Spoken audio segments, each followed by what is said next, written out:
Hello दोस्तों, आप कैसे हैं। मैं आशा करता हूं कि आप अच्छे ही होंगे। तो मैं यहाँ पे आपको सब्जेक्ट के बाद अब इस दूसरी वीडियो में आपको हम बताएंगे हेल्पिंग वर्ब। देखिए, किसी भी भाषा को सीखने के लिए, समझने के लिए हमको उसके हेल्पिंग वर्ब मतलब सहायक क्रियाएं बहुत जरूरी है। अगर आपको कोई भी भाषा सीखनी है तो उसके सबसे पहले आपको सब्जेक्ट सीखने की जरूरत है। दूसरा है कि आपको हेल्पिंग वर्ब मतलब सहायक क्रियाएं जिनसे हमारा वाक्य बनता है। तो आज हम हेल्पिंग वर्ब सीखेंगे और सीखेंगे नहीं, आप हमारे बोलने का प्रैक्टिस भी करेंगे। तो पहले हम जानेंगे हेल्पिंग वर्ब हिंदी और इंग्लिश में उनको कैसे बोला जाता है। तो यहाँ पे आपके सामने है, मेरे बोलने के बाद बोलने का भी कोशिश कीजिए, लेकिन पहले आप समझने का कोशिश कीजिए। तो सबसे पहले यहाँ पे है। हम लोग हिंदी में बोलते हैं, तो है का इंग्लिश इज होता है, इज। यहाँ पे है हो का इंग्लिश आ होता है। कुछ लोग आर भी बोलते हैं, लेकिन आ और आर दोनों बोलते हैं। अभी आप आर ही बोलें, क्योंकि स्कूल में ज्यादातर उत्तर प्रदेश और बिहार में आर बोला जाता है, लेकिन स्पीकिंग में इसको आ बोला जाता है। तो हो आर, हूँ एम, हूँ के साथ एम आता है। हूँ बोलते हैं ना, मैं हूँ, तो एम आएगा, एम। था थी थे, इसका इंग्लिश होता है वॉज वेयर, वॉज वेयर। कुछ लोग इसको बर भी बोलते हैं, कोई बात नहीं, आप बर बोलिए, लेकिन जानने की जरूरत है। था थी थे, वॉज वेयर। इसके बाद आता है गा गी गे, बिल सेल। इसको कुछ लोग इल भी बोला जाता है। जब हम बातचीत करते हैं जिसको बिल ना बोल के हम लोग इल बोलेंगे, जैसे ई बना देंगे और ला बना देंगे, इल। लेकिन अभी आप बिल और सेल है, देखिए यहाँ पर भी है और यहाँ पर भी है, लेकिन इसका है का इंग्लिश हैव और हैज है, इसका इंग्लिश इज है।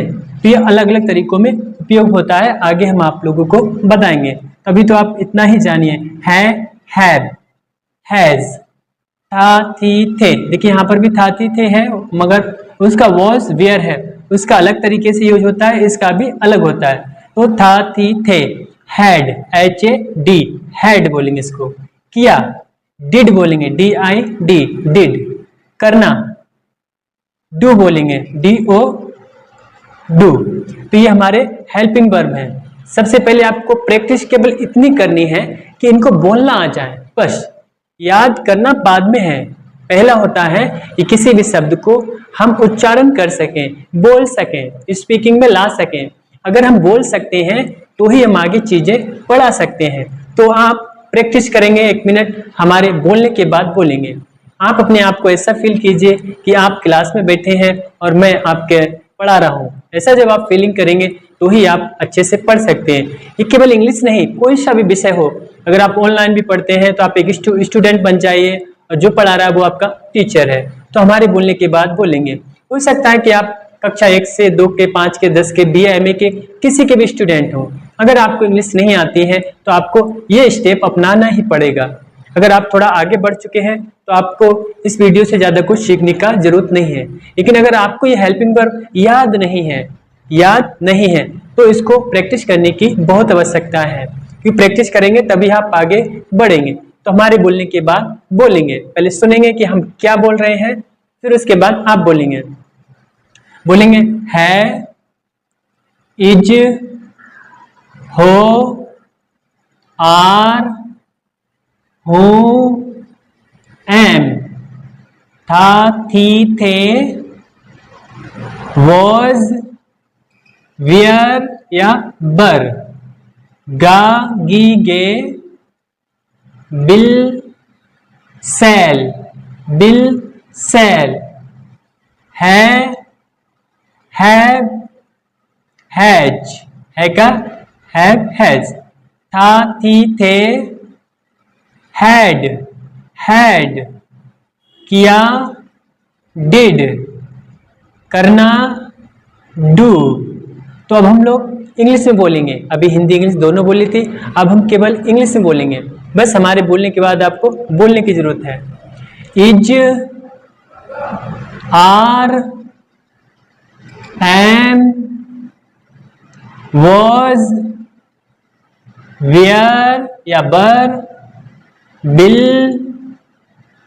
Cell, have, has, had, did, do. ठीक है, तो आप इसी प्रकार से बार बार अभ्यास करें। आप जब तक अभ्यास करें जब तक आपको याद ना हो जाए, और जैसे ही आपको याद हो गया फिर आपको अभ्यास करने की जरूरत नहीं है, फिर आपको पता भी चलने लगेगा कि इन हेल्पिंग वर्ब को कहाँ पे लगा के हम एक वाक्य बनाते हैं। तो हम केवल लिख के नहीं, अभी केवल बोल के आपको एक वाक्य बताएंगे।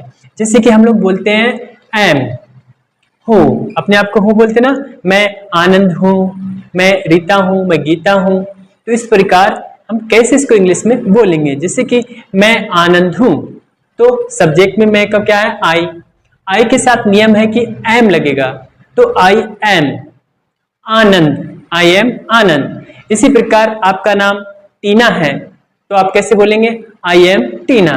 आपका नाम पंकज है, तो आप कैसे बोलेंगे, आई एम पंकज। आपका नाम प्रमोद है, तो आप कैसे बोलेंगे, माई नेम इज पंकज, या आई एम पंकज, कुछ भी बोल सकते हैं। माई नेम भी बोलेंगे तो भी चलेगा, आई एम पंकज तो भी चलेगा। तो इस चीज को आप अभ्यास करें और देखेंगे, अभ्यास जैसे आप करेंगे और आपको याद करना है। आपको एक साथ में 100 वीडियो देखने की जरूरत नहीं है, नहीं तो आप मेरे जैसे ही बहुत समय बिता देंगे और भाषा को समझ नहीं पाएंगे। देखो आज मैं पढ़ा रहा हूँ आपके बीच, इसका क्या कमाल है, क्योंकि अच्छे से हमने शुरुआत की है और ये सारा सोचकर मेरे माइंड में आया कि कैसे मैं आज के समय में युवाओं को, गांव में जो लोग रहते हैं वो तो इंग्लिश से कच्ची काटते हैं कि नहीं इंग्लिश तो मुझे समझ में नहीं आएगी, लेकिन जैसे मैं बता रहा हूँ आप वैसे अगर करते रहेंगे तो आपको 100% इंग्लिश आ जाएगी और अच्छी वाली इंग्लिश आएगी।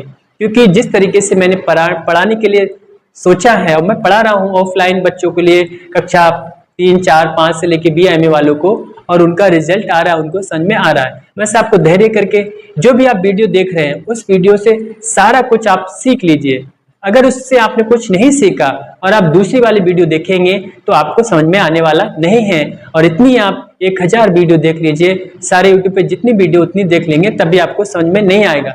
इसलिए स्टेप बाय स्टेप देख लीजिए। हो सकता है कि आप में से किसी ने सब्जेक्ट वाली वीडियो नहीं देखी है, तो पिछली वीडियो जो है सब्जेक्ट की है, सब्जेक्ट की वीडियो जाके देख लें, उसको याद कर लें। वो याद हो गया तो समझो ये बहुत जल्दी याद हो जाएगा, और जैसे ये याद हो गया तो आने वाली चीजें बहुत जल्दी याद हो जाएंगी, और वाक्य जब हम बनाएंगे बहुत जल्दी आप बना सकते हैं। आप स्कूल में 7 या 8 घंटे या 5 घंटे पढ़ते हैं और इंग्लिश का 2 या 3 घंटा पढ़ते हैं, और आप 10 या 15 साल से या 12 साल से 8 साल से पढ़ते आ रहे हैं, आप स्टूडेंट हैं या BA MA के हैं, लेकिन आपको हिंदी इंग्लिश नहीं आ रही है। उसका कारण क्या है कि स्टेप स्टेप बाय आपने पढ़ा नहीं है, समझा नहीं है। तो आप इन हेल्पिंग वर्ब को, इनको बोलेंगे हेल्पिंग वर्ब्स, सहायक क्रियाएं जो मदद करती हैं। इनको आप बार बार याद कर लेंगे तो हम जाते जाते एक बार हमारे बोलने के बाद फिर से बोलेंगे। इसमें समय की बर्बादी नहीं है, आपका प्रैक्टिस होगा और अच्छी वाली प्रैक्टिस होगा। तो हमारे बोलने के बाद बोल लेंगे है, इज, हो, आर, हु, एम, थाती, थे, वॉज, वेयर, गागी, गे, विल, सेल, है, हैव, हैज, थाती, थे, हैड, किया, डिड, करना, डू। ठीक है, आप इसको चाहे बार बार देखें, जितनी बार आप देखें, जब तक आपको याद नहीं हो जाए आप आगे वीडियो पे ना बढ़े। मेरी ये गारंटी है कि आप 100% जल्द ही जल्द इंग्लिश आपको समझ में आने लगेगी। क्योंकि मैं कितना क्या कहूँ, मैं तो कुछ चीज़ों को बयान नहीं कर सकता, लेकिन फिर भी बहुत कोशिश की इंग्लिश को सीखने की। लेकिन आज मैं इंग्लिश की कोई सी भी वीडियो और किसी भी एक्सेंट में, अमेरिकन एक्सेंट में और UK के एक्सेंट में या ब्रिटिश के एक्सेंट में, कोई सी भी इंग्लिश सुनता हूँ, 3-4 तरीके से बोली जाती है, सारी मैं समझ सकता हूँ। ठीक, मैं भी चाहता हूँ कि मेरे भारत देश में विशेषकर उत्तर प्रदेश और बिहार और अन्य प्रदेश हैं जहाँ पे हिंदी भाषी लोग हैं, उनको इंग्लिश से बहुत जूझना पड़ा है, लेकिन आपको जूझना नहीं पड़ेगा।